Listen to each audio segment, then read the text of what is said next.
Ladies and gentlemen, welcome to another edition of the No ID Vibes, No ID Podcast, whatever you want to call it. I have here a creative, writer, actor, producer, DJ. If you And have, they kind of pay out in that order. this man has written Sherman Showcase. You've seen him on NBC Marlin, um, Emmy nominated for the Jimmy Fallon Show.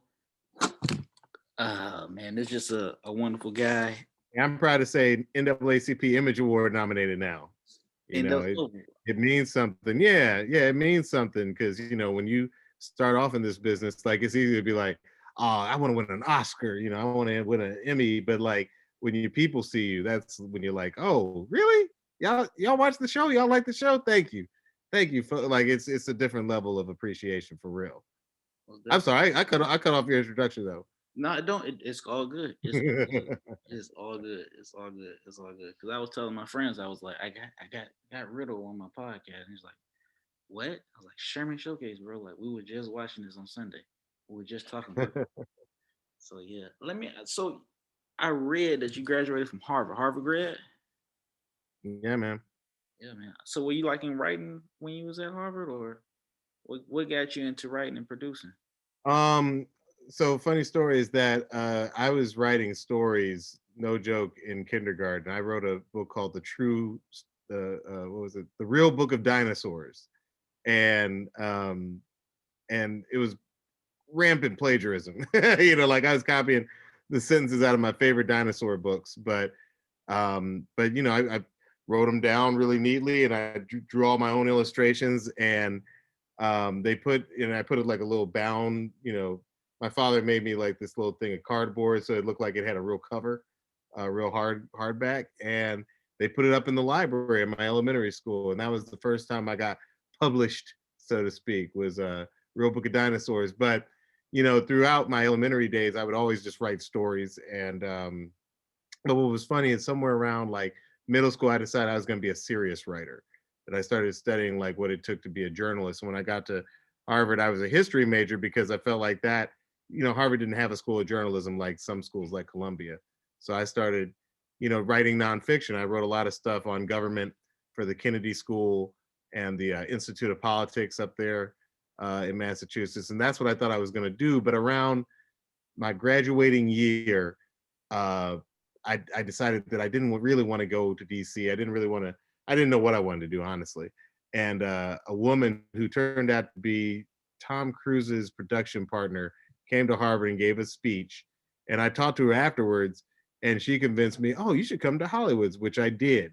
Around that same time, Bashir, my writing partner, Bashir Salahuddin, also decided he wanted to make the move to the West Coast. So we both ended up as assistants at movie studios. I was at Paramount, he was at Warner Brothers, and we just decided at some point, because the assistant thing wasn't working for us. Like I'll tell you straight up, I was the worst assistant. Like people would give me like meetings to schedule. Half the people would show up. I was terrible. I was a reservation for the wrong time. They're sitting at the restaurant not eating. Like I was a terrible assistant. And me and Bashir decided, oh, you know what we're gonna do? We're gonna we got to figure out something we can work on together, because we can't graduate from Harvard being from working class backgrounds and not amount to nothing in life. And it was actually my mom who told us, well, why don't you guys try writing some stuff down, because you're funny and Bashir's funny. And that's what we started doing. We started writing comedy for the first time in our lives. Like he had been an actor, but he had never been focused entirely on the writing. And I had been a writer, but I wasn't focused on comedy. So we kind of met each other halfway. We started doing sketch groups. In fact, our very first sketch group was a group called Cleo's Apartment. And I always look back and say, wow, we should do a reunion for that sketch group, because nobody was famous at the time. But I look back on who was in it. It was me and Bashir, Wyatt Snack, Robin Thede, Nika King, who you saw as Zendaya's mom on Euphoria, uh, Nefertari Spencer, who's been in a bunch of our stuff, and Angela Yarborough. Like everybody in that group went on to bigger and better stuff. But at the time, which was 2006, everybody was out of college, just trying to do something different. And sincerely, we should bring that group back together. But that's how I got into writing. Was just by that very circuitous path of trying to figure out what you want to do with your life. I think that's everybody. Like I went to school for IT and business, Yeah. and I graduated in 2012. I have never used that degree, but I went to school. I went to comedy school to learn stand up, and I've used that more than I've used the actual Isn't back. that crazy? Isn't that crazy? Like I was taking some really hard classes at in college, and I was just like, I look back, I'm like, I never use my econometrics, you know, like I don't ever use that applied math. I'm not smart enough to use that applied math. It's sad that I can go back and read some of my homework from back in the day, and it's not as good as I don't understand what I wrote. I'm like that mouse in Flowers for Algernon who like gets really smart, but then eventually he gets dumb again. He can't read his own writing. Like, you know, shout out to Flowers for Algernon, all those people reading that in middle school. There you go. So how did you get to the late night with Jimmy Fallon show? How did that come about? You was a We were shooting, right? so we yeah, exactly. We took all those sketches that we were writing, you know, for the stage, but we figured out pretty quickly that, you know, you can't expect people to always make it through traffic. And this is all obviously super way before COVID, but like you'd invite agents, you'd invite, you know, managers and other comedians to come see your show at 7 p.m. on, you know, Sunset Boulevard. And then they would get caught up in traffic, or, you know, they would just go home and not want to come. Like, so we were like, yeah, we got to start putting more stuff on the web. And what we ended up doing was, you know, YouTube was still like pretty damn new in 2007. So we would just post everything that we ever did on stage online. And we figured out quickly, well, some of that stuff is really funny on stage, but we're going to start shooting, you know, these YouTube videos like they're mini movies. And that's when we started The Message, which, you know, we didn't have a whole lot of money, but we shot like 72 videos. A lot of them are still up there on YouTube all these years later. But you get to see me and Bashir when we were youngsters. But, you know, about 2007, we were posting 3 videos a week, just, you know, not even trying to get noticed, but like that was when Jib Jab and Obama Girl and everybody was going viral, and we got the chance to go viral too. We did a video called Condi Rice Raps, which was Nefertari playing Condoleezza Rice, and we wrote a song parody that sounded like, you know, Fergalicious, but it was called Condalicious. And you know, that video got like 2 million views in a day, which back then, like that was a lot on YouTube. So, you know, people started asking around like, oh, who shot this? And we got, you know, we got wine and dime, but we didn't know what we wanted to do just yet with what the notoriety we were getting. And at that point, David Allen Greer reached out and he was like, yo, I saw your stuff online. It's really funny. Do you guys want to come work on Chocolate News, which is a Comedy Central show that was you know, that he was trying to get launched. And that was our first job in TV. You know, we got that gig and we showed up. And I don't think we got one joke on the air, which was always weird to me because it was basically like, uh, you know, people would come up to me and be like, yo, I love Chocolate News. And I'd be like, oh, well, I don't really have any jokes on the show, but thank you. And then other people would come up and be like, I can't stand Chocolate News. And I'd be like, hey, I don't have no jokes on that show. So it was like kind of like a lose-lose situation. But at the same time, Jimmy Fallon and his producers saw some of our web videos, and they were like, "Hey, we heard you guys just got staffed on a David Allen Greer show, but you know, we'd like to interview you about writing for, you know, Jimmy Fallon's new late night show." Now we're living on the West Coast at that time. I didn't know if we wanted to take the job at Jimmy Fallon because nobody knew if that show was going to be a success, and it's a lot to pack up your whole life and move to New York if you're only going to be there for 13 weeks. They were offering a 13-week contract, you know, and I was like, man, am I really going to give up my apartment? I had just started dating this girl who I really liked. You know, it seemed like a big move, but we took it because look, we were like, hey, we're only the fourth and fifth writers on the show. It's going to be a really small crew of writers. Let's just take the chance. So me and Bashir moved out there. I proposed to my girlfriend. Like I was like, you know, you just got to move to New York with me. Um, you know, we just took the big plunge, and we ended up being there for 4 years. We wrote History of Rap with Justin Timberlake. We wrote Slow Jam the News all those years, including the time he did it with President Barack Obama. Got to meet Obama. You know, like we were there for a long time writing some of his biggest sketches, and it was actually around that time that we were writing those sketches. And I was like, yo, we write a lot of music-based sketches. What if we just did a music sketch show? And about 6 years later, we pitched Sherman Showcase to IFC, and they gave it the green light. Um, but it was during those years that we actually came up with the idea for Sherman Showcase, because we came up with tons of songs that you would never do on the Jimmy Fallon show, because that's not his audience. You know what I mean? Like that's not his kind of humor.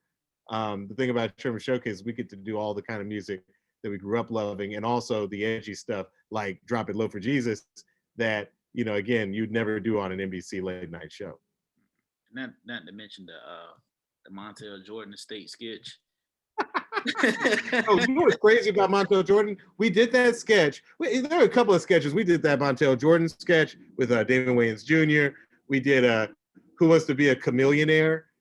Like we did a bunch of sketches. We had some Keith Sweat jokes in there. I was like, these people are gonna hate us. And sure enough, when those episodes aired, Chameleonaire reached out and was like, "Yo, I thought that was hilarious." And Montel Jordan reached out and he loved the "This is how he did it," the Montel Jordan story. Like, it's crazy to me and kind of cool that most people are actually good sports about that kind of stuff, because they know that we aren't coming with any kind of malice in our heart. I mean, like, who are we in the first place? These are like household names where I come from. So we're not trying to clown anybody. If anything, we're just trying to have some fun. So, they're almost across the board. Even media takeout, which is not anybody's, favorite source of news. Like, even media takeout was like, "Yo, we love the fact that you had Marlon Wayans playing the head of media takeout, doing all that crazy stuff." That's episode 4, I think. Like, that's one of my favorite pieces that we've ever done. And I knew for certain media takeout was going to hate us for it, and they ended up liking it. So there you go. Yeah, and like I love Sherman Showcase, and then South Yeah, Side, man. that's OG. That shit was Southside was like is an addiction, man. That's Well, relatable. listen, man, we would have been back on Last OG for season 2. We worked on season 1. And then we sat down with Jordan, and he was like, "I want you guys to come back." Jordan Peele, who was the executive producer of Last OG, he was like, "Love to have you guys back." And we told him we'd love to come back, but we're doing a very similar show in terms of it just being kind of like raw and just raw. We're doing a similar show at Comedy Central, and he was like, "Oh, I understand having your own show at Comedy Central. Go off and do that." And so we once again took a big risk and left an established show and went off and did Southside, which is cool because I grew up in Southwest Atlanta. Bashir grew up on the South Side of Chicago. Like, we understand what it's like to be from these neighborhoods that politicians and the media want to try and make it seem like they're not safe and everybody's huddled in a corner trying to dodge a bullet. And we were like, that's not the experience that we ever had in either of these communities. Like, we wanted to do a show that shows that, like, doesn't matter where you're from, at the end of the day, there are going to be some funny people, there are going to be some crazy people, there are going to be some rich people and some poor people. Like, no matter which neighborhood in America you go into, if there are Black people there, they're going to be scholars, they're going to be some people working the streets, they're going to be there's going to be a whole rainbow of experiences that you're going to see from different types of Black people there. And that has always been the goal of Southside, is to let people know that it's not all like criminal. If you've ever watched Southside, you'll notice that it's not like crime of the week stories. You know what I'm saying? Like, we really try and paint it as realistically as possible, which is to show like the love and the laughter that develops in these communities. Yeah, because the media, the politicians, the media, they do paint a picture like black neighborhoods are rough and hood, and I'm gonna be. I feel more Yep. comfortable in those neighborhoods than I do in the suburbs. I live in the suburbs now. You know what I mean? Yeah, man, I'm serious. By the way, it's also a little bit of like what you know what I'm saying? Like, I always said that one of the reasons I always supported community policing was because if you live in the neighborhood, you can see one dude and be like, "Oh, he's basically a nerd dressed up like Wiz Khalifa." You know what I'm saying? In a way that somebody from that neighborhood, not from that neighborhood, would just think, "Oh, he's a thug." You know what I'm saying? And similarly, like, you can see other people who look normal to outsiders, but everybody in the community is like, "That brother's not quite right." You know what I'm saying? Like, we understand ourselves better than others are going to understand ourselves. So again, we just always wanted to do a show. One of our favorite movies is Coming to America. You got literally African royalty and dudes just chilling in a barbershop, and then you got Sam Jackson trying to rob McDowell's. Like, it's all types of people, in these communities, and that has always been the goal of Southside, is just to make it evidently clear that like, it can be 100% real and yet still not be the same old tired stories that you get about black neighborhoods in almost every show not written by a black writer. I'm gonna get off the soapbox No, no, no, no, it was because now. it's true. Because like y'all had an episode where the in the South Side where they were trying to repossess a grill Yeah, from the white guy. No, he yeah. just like I'm the they white guy, yeah. he's in like this. He's like trying to impress all his friends. So he's like trying to get the grill, and they're just going through hell just to try and get the grill. But like then it was like an episode where Well, but let me tell you, that's kind of based on a real story because we didn't make up really anything when it came to Southside. Like the twins, like the big dudes, the twins, mhm. K and Q.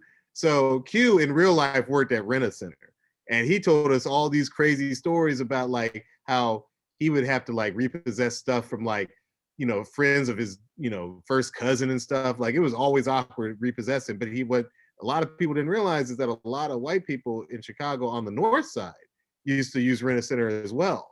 And he would always say they would get mad indignant when they would go there and repossess stuff out of their house. So that story about repossessing the grill is kind of based on one time when he had to, when he had to deal with some feisty white people who had rented like over half their really expensive house on the north side. And he was like, damn, so I guess all their money goes towards the house because everything else up in here, like we could take away today.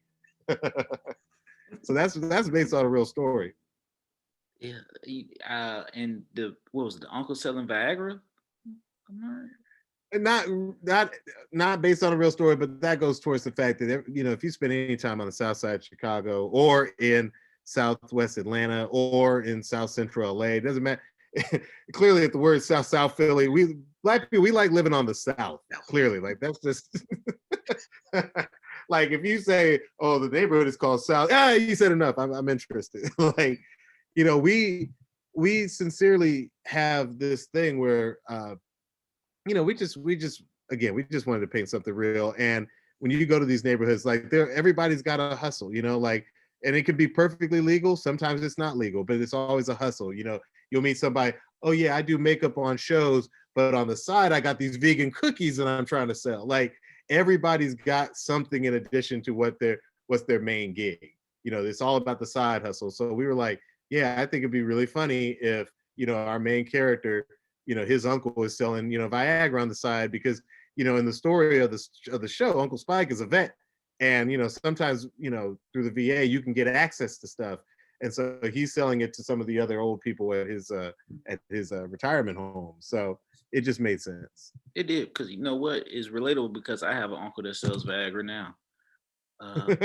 So Exactly, man. We didn't have to make up too much to make the show work. But also stop snitching on your uncle, man. He knows this is He's gonna be listening to this like, oh, he's talking about somebody else. It's the other uncle. the other uncle, man. That's the other uncle. That's definitely not me. That's definitely not me. Let me ask a question though, man. You got a chance to work with part of probably like the one of the most dynamic family last names in entertainment, Wayans, Marlon Wayans. How was that? Like working with Marlon Wayans? I kid you not, man. He's one of the nicest people in the business. I've worked with a lot of people. There are a lot of people I will never speak on. Earlier today, somebody came to me like, "Yo, why don't we do something with so and so and so?" And I was like, "Ooh, yeah." There are a lot of gangsters in the business. There are a lot of people who are just not good people. They can be manipulative or just mean and angry. And as soon as the camera comes on, they can be really happy. But there's a lot of that in this business. The thing I love about Marlon and his whole family is like, number one, because there's so many of them, they really help keep each other from going crazy and letting it all go to their head. Like they all keep each other in check. That's number one. But number two, what's really interesting about Marlon is that like he's somebody who's been famous. It's easy to forget. He's been kind of like famous and doing this since he was like 18, 19 years old. You know what I'm saying? And to have been so successful for so long, it's ironic to meet somebody who humble and so happy doing what he's doing, not a weirdo, not out here doing like I always say to people, Marlon's legitimately the nicest person I've ever met inside this business or outside this business. Like he's one of the nicest people I've met in life. And it's just because he cares about people, he wants to help people out. You know, he'll go all out of his way to help out a stranger, you know, if he feels like that person needs a boost. To the extent which we're currently working on, and this is something that's not been reported a whole lot of places. So I'm sort of giving you an exclusive. Okay. Since the Marlon NBC show is done, Marlon and I are working on a new show for him where he will basically be playing himself, but you can consider this almost like the real life R-rated. This is what it's really like to hang out with Marlon Wayans type show for HBO Max. Um, and with any luck, hopefully, maybe we can have the show out by the end of the year. But we're just writing the pilot right now. We're just writing the pilot for the show.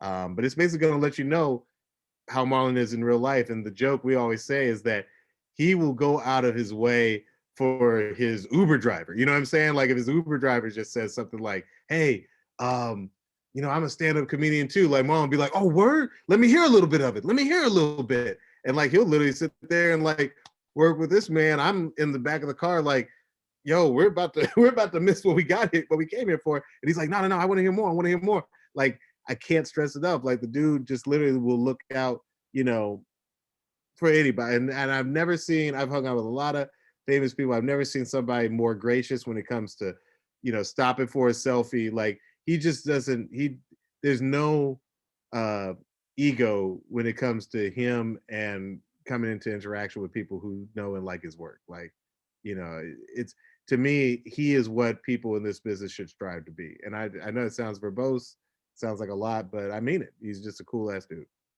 I mean, you're a cool ass dude, but you work with a lot of heavy hitters like Larry David, Marlon Wayans, Brescia Webb, Essence Atkins. Risha Um, Webb, Essence. I mean, like I will say, the cast of Marlon, the NBC Netflix show, you'll see all those faces on this new show because we are a family. We I knew Brescia going back to when I auditioned her for an HBO show that me and Bashir tried to do back in 2015. That's how long ago it was. 2015. I was casting the role of a girl who had a crush on me, and Brescia walked in and had the whole room cracking up in her audition. And I was like, yes, that's the one. And then the show never made, you know, it got ordered a series, and then HBO rescinded the offer and has had this pilot locked up under lock and key for like 6 years now. And I'm definitely going to talk to them about releasing it because I think, you know, we had Brescia, we had Jaden Smith, we had August Alsina. Actually, August Alsina met Jaden Smith on the set of this pilot. That's how crazy that is. So do with that what you will. Um, we had Maya Rudolph, we had Genuine, we had Keith Sweat. We had it's a great pilot. And why they walked away from it, maybe that's a topic for another time. But it was a great show. So, like I said, Brescia was a part of that cast. When I came in for the first day of the table read of the Marlon show, I sat down, I saw Brescia Webb's name on the little card next to me. And I was like, wow, it's a small world. So I already knew her, had never met Marlon a day in my life before my audition for Marlon. And Essence Atkins, obviously, I've been a big fan for a long time. She's great. Even the kids on that show were really solid, grounded kids. And I truly think that Notlam Taylor and Amir, like they're going to go places in life. It was just a great cast.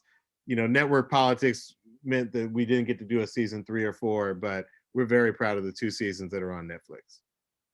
I'm proud of it. I mean, I was catching when it was just like original NBC, so I was locked Uh-huh. in. Oh, I that's was really great, man. Thank you.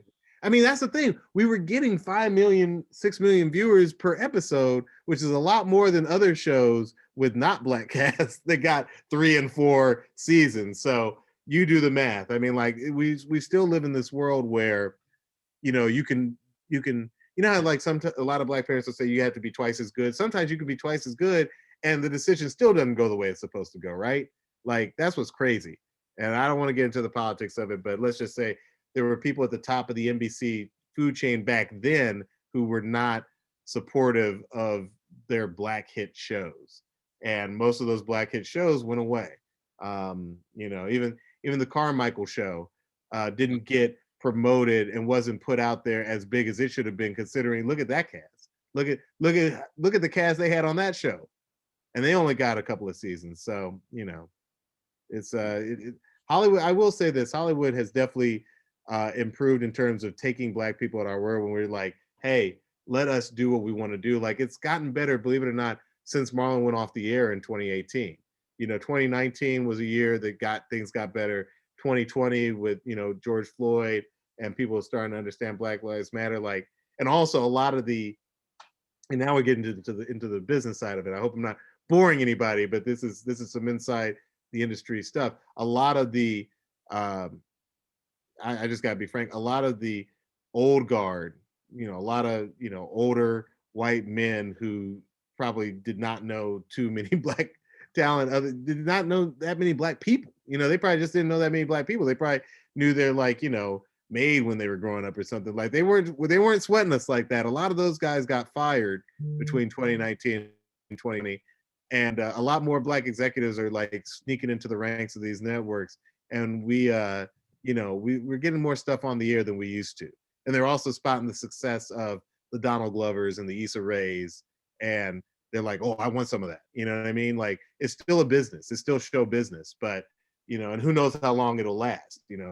But for right now, like, things are better now than when certain executives made the decision to not renew Marlon to another season, made decisions to not pick up, a bunch of shows. There's so many shows that America never got to see because some white executive didn't get it. And that's unfortunate. Yeah. And I know that's a lot. I'm throwing a lot out there, but you know what? I want people to have as much of the inside stuff that I feel comfortable sharing. Yeah, because a lot of times is the keyword in show business is pretty much business at the end of It's the day. business. Yep. It's a business. And it's weird to put art next to business, but some people are able to pull it off. Um, Donald has done amazing things for the culture. Issa's done amazing things for the culture. Lena Waithe, amazing things for the culture. There are a lot more. Kenya, Barris, Ava. I always say that it helps to have an A at the end of your name. So if you're Kenya or Ava or Issa or Lena, Shonda, holy smokes, that's the key. Just put an A at the end of your name, y'all. So he gave you an exclusive. Yeah, there's your exclusive. An exclusive. Break the code, man. You broke the code. Don't worry, it's all good. Cause I was like, man, I don't know. I ain't even got no words to say. You know what I mean? Like, it's like when they like Jordan meets LeBron. I'm not saying I'm LeBron or I'm in Jordan status, nothing like that. This is what it's pretty much like. Looking at the backside of representation on both sides of the lens and actually speaking and conversing with you. Be honest with you, I ain't know if I'll get a response back because there's been a lot of people I've hit up and they never reply back, or they've replied back like, yeah, I do it, and they don't do it, or whatever the case may be. So I'm blessed to have you on my podcast. Now, I always ask people. If the people don't even hit you back, it's still all good because sometimes I don't hit everybody back, but that's not because anybody. Look, some people think they're better than everybody, right? Mm-hmm. Some people are just like, I got 8 scripts to get done, and I got to get these things done. You know what I'm saying? So, you just take it at a time. Like right now, I'm writing so many different projects that, like, I like to take some time out and talk to some people who I think, have the audience that can use and benefit from this knowledge being out there. Because when I was coming up, there were no podcasts, and I feel like the knowledge was all locked up somewhere. You know what I'm saying? Like, I feel like just between you and your audience, like if we can share the information with each other, then that's going to help the next person. You know what I'm saying? So, Thanks. This to me is like a talk. It's almost like the opportunity just to get some information out there and let people know, what's going on. This keeps me sane because my stand up is put on a pause because of COVID. I mean, I've been doing some Zoom shows, but Zoom shows are weird, right? There's a bunch of people laughing in silence. They were, but like I had Michael Collier up there, and I talked to him. He's like, man, you just got to play around where they got really get into acting and stuff like that. I'm like, what? So I actually took his advice and did it. And I actually got into it. So I like jump on the camera, like, is there a bug on my nose or something? I might do something crazy We're to all get it. like we gotta like the stuff. We gotta, there's so many guilds that you have to be a member of nowadays to even have the stuff pop. So Yeah, man. So I hear you. this keeps me sane. This really keeps me sane. And after this season, I'll be 40 episodes in. So this is keeping me sane. And I've only been doing this for a year. Congrats. Like you, I've had you, I had Nori Davis, um, Michael Kyer. I've had Kitty Kaboom, who voiced Cedar's Word on BET. Are you serious? Yeah. No. Okay. So I really want to say okay. I don't want to listen, y'all. If y'all remember Cedar's World, we have something that we we wrote something in season 2 of Sherman's. I think you're gonna like a lot. So just and by the way, that's the thing I love about Sherman Showcase is because I hadn't thought about Cedar's World in a long time, and then someone brought up Cedar's World, and I was like, how can we not have a segment like that on Sherman Showcase? So we got something, and I think Brescia might be involved. But yeah, I think yeah. This is how honestly this is how the writing of Sherman Showcase comes about. We sit around and we talk about music and we talk about Black culture, and at some point we're like, "Yo, would it be funny if they did like an Ocean's 11 movie, but it's about the Motown artists trying to get their money back from Berry Gordy?" Like that's how we come up with the ideas. Like we'll just be talking about Motown artists, you know what I mean? And even last night I was watching this documentary on PBS about a show called Soul! Exclamation mark. If you get the chance to see it, just look up Mr. Soul, Mr. Soul exclamation mark. And this was apparently a public broadcasting. It was a show on PBS, the local PBS station in New York, and it was almost like Soul Train for poets. I kid you not. The man had on James Baldwin, Nikki Giovanni, um, Anna Horsford, who I always think of as the actress from Amen and the Wayans brothers, but Anna Horsford was a beat poet, and he has on the Last Poets, and they do, and you might have to censor this, but this is just the name of the poem. They do Die Nigger, which is a famous like radical poem from the late 60s. And they just had so many wonderful things on. I never knew this thing existed. If we had the Sherman Showcase Writers Room up right now, I would be like, all of y'all need to watch this documentary and let's figure out what the Sherman Showcase angle is, because that's really why that show is so special to us. It's our opportunity to, tackle anything that gets us up, gets us excited, makes us laugh, makes us feel proud. You know what I mean? Like that's what that show is there for. It is because Sherman Showcase is like a mix of It's uh like Soul Train yep, meets Tony band Brown's thing. Journal. Yeah, it's a What? bunch of stuff. It's American band. It's a bunch of stuff. It's hilarious. It's genius.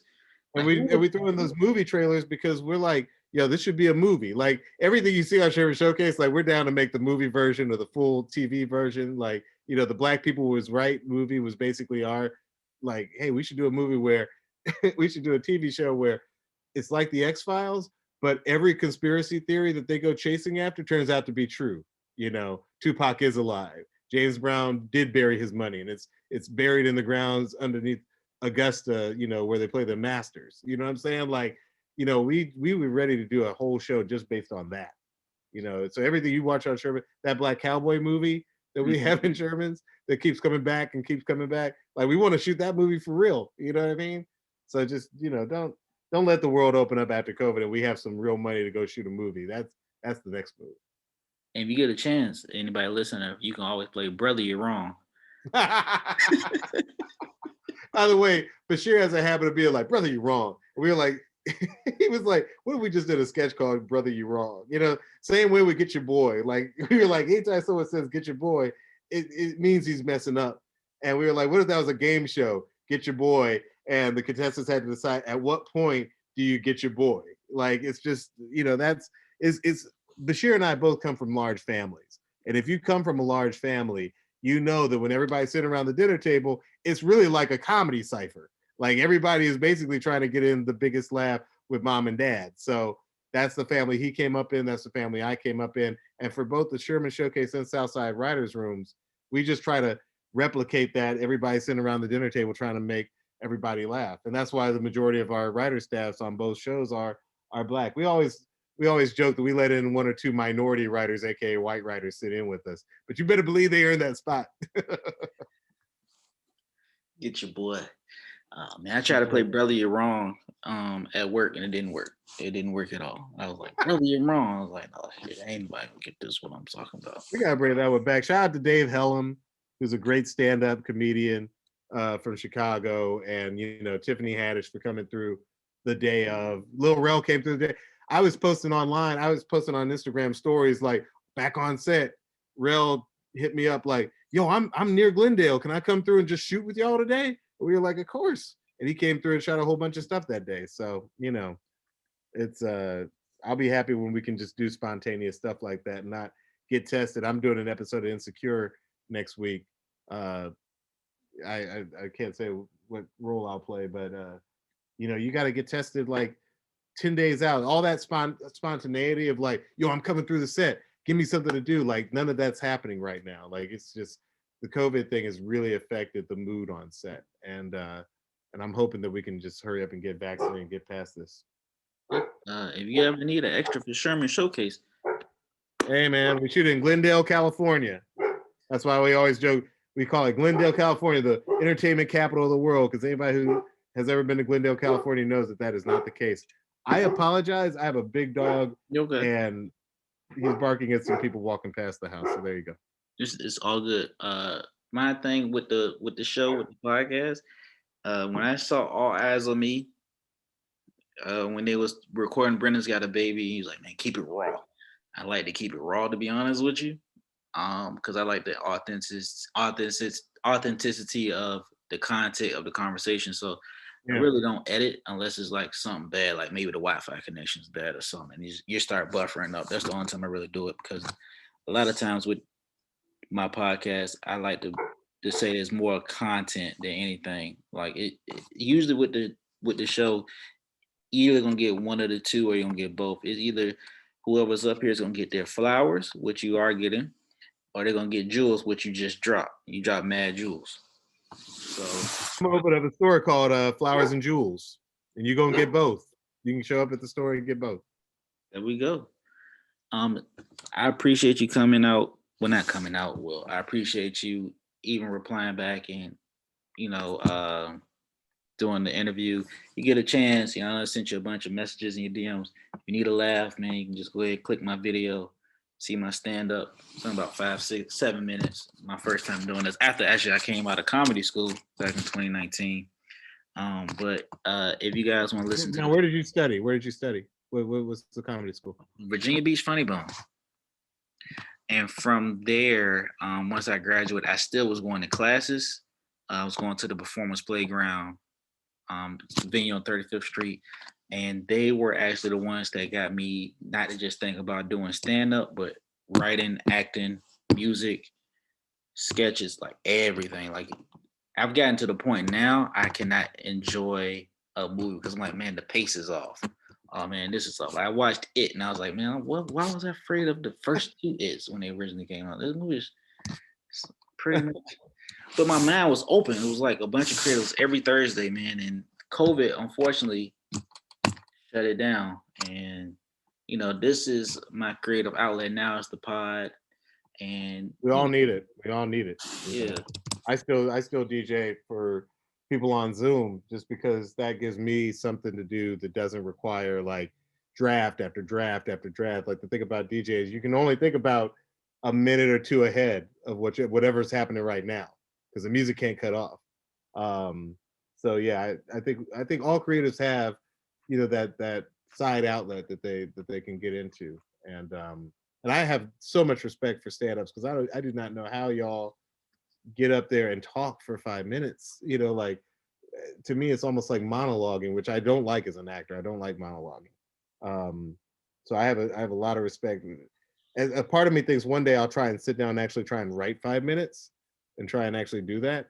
But yeah, props to y'all, man. That it is the best of y'all make it look so much easier than it is. Because I'll tell anybody who's listening who thought about doing stand-up, it's not easy. I've seen some terribly funny people just flame and get heckled, and I'm not trying to have that. So props to you, sir. We've had people drop out of that class. Like it was 250 and like probably third, fourth week, and Uh-huh. then it was 10, and then there was 7. I'm like, what? Well, you just And like I dropped. had enough. I'm like, what? You just dropped 250? Like, just ride it through. And like the last week, they gave us like simulations, man. And I think my simulations was silence. So if you was the strongest one in the class, you got silence, and it was like overzealous. But silence is just like it's the worst. Like you're telling jokes, you think you're gonna hit it, and it's just like a complete crickets.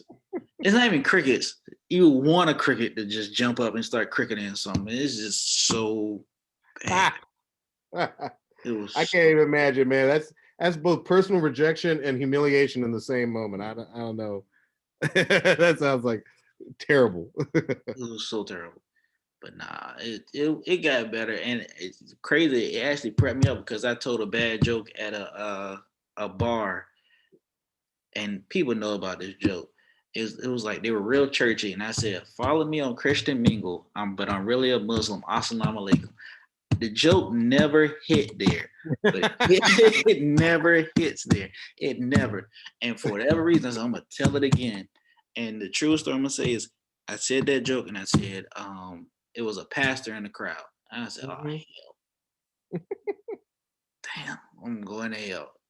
And with the rules, I couldn't leave, so I had to just sit there. I'm like, man, I just bombed. So, but it's cool. It's all good. I still tell the joke, but it doesn't hit there. It would never hit in the church crowd. That's hilarious, man.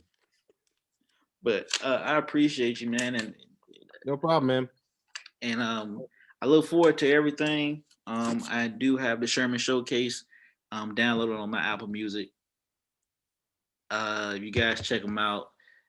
Sherman Showcase, Southside when you get a chance, Marlon, um, Curb Your Enthusiasm, uh, Last OG first season. Just support Black writers, support Black creatives. Yeah, we always appreciate it. And I was gonna say, if I may, I'm always on Instagram, just at Diallo. When you got a weird name like Diallo, hey, that's all you gotta do. You just gotta be at Diallo. But by the way, there are a lot of African dudes who hit me up like, I really want at Diallo. So, but they can't have it. And apparently, there's like an amazing soccer player who I get sometimes mistagged as. Like they'll be like, "Oh, Diallo had a terrible game." I'll be like, "Get off my," like I'll play along with them on that level. But I'll always let people know where what we got going on or what we're excited about. So yeah, you can always follow it at Diallo, Diallo on Instagram. That's it. Yeah, And thank you. sir, thank you for having me. I'll come back anytime you'll have me. Most definitely. When you get a chance, tell Brisha I said hello. I've loved. That's that. By the way, y'all, that's the reason he had me on the show. He wants to say hi to Breach. You know what? I'll definitely oblige. Breach is the best, man. I'm gonna talk to her as soon as I get off here. Yeah, man. I got good credit. I got an 820 credit score. Tell her that. You know what? I want to make a joke, but I'm not trying to have Brisha's info out there. So I will say peace, and we will talk soon, sir. All right, appreciate you. All right, man. All right.